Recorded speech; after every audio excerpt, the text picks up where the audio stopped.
Oui. 4-1, oui. 4. 3-2, non.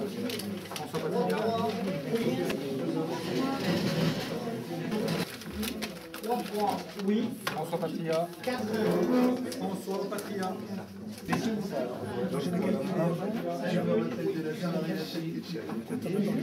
Monsieur le sénateur, bonsoir. Bonsoir. Vous venez de voter et pour la tête de liste des régionales et pour le référendum interne au PS. Commentaire sur la tête de liste, ça sera peut-être un peu facile. Bah oui, on soutient tous François Patria. Ici, c'est le meilleur candidat, et puis il est le seul. Donc c'est plus facile de voter pour lui. Là où ça se complique, c'est sur le référendum interne. Votre sentiment sur la participation et sur l'intérêt de cette interrogation, de ces questions successives? D'abord, sur la méthode, bon, je pense qu'on aurait pu associer en amont un peu plus les militants. Ça aurait permis de les informer. Ensuite, je pense qu'il y a trop de questions, parce que la seule question qui vaille, c'est de savoir si oui ou non le PS pourra organiser des primaires. Donc je suis favorable, c'est moi qui l'ai proposé en 2004, donc je suis favorable à l'organisation de primaires. Mais ensuite, ça se complique un peu. Ça se complique un peu parce que les autres questions ne me satisfont pas dans leur libellé. Je considère qu'il va falloir travailler. Donc ce que je souhaite, c'est surtout que les militants puissent reprendre la parole en bout de course.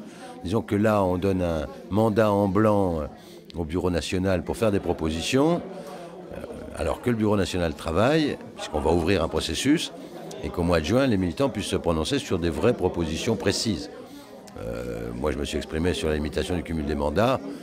Je suis favorable à la limitation du cumul des mandats, mais pour tous, par une loi.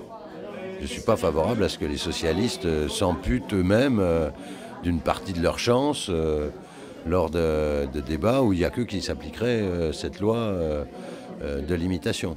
Surtout face à une droite qui n'en a rien à faire. Donc on a d'un côté des arrivistes qui peuvent cumuler tout ce qu'ils veulent. C'est un avantage électoral, contrairement à ce qu'on croit. C'est un avantage électoral.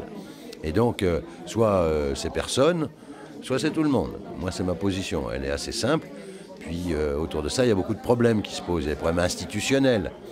Est-ce que le Sénat, qui représente les collectivités locales, est touché par la limitation du cumul des mandats? Difficile d'être sénateur si on n'est pas élu local, puisqu'on représente les élus locaux. L'Assemblée nationale, par contre, je suis favorable au mandat unique, mais à condition que l'Assemblée soit élue à la proportionnelle. Et puis, ça, c'est nouveau. Enfin, c'était ancien dans le parti, mais vu que le parti a oublié sa propre histoire, on était favorable à la proportionnelle en 1981. J'ai collé des affiches pour dire la proportionnelle, un scrutin plus juste. Je crois qu'on a oublié tout ça. Et puis, on ne peut pas aujourd'hui faire la limitation du cumul des mandats sans avoir un statut de l'élu local. Vice-président d'une agglomération comme le Grand Lyon, je ne vais pas prendre le Grand Dijon, comme le Grand Lyon, c'est un travail à plein temps. Et les indemnités s'élèvent à 1 400 €. On ne fait pas ce travail à plein temps à 1 400 € quand on est enseignant, par exemple.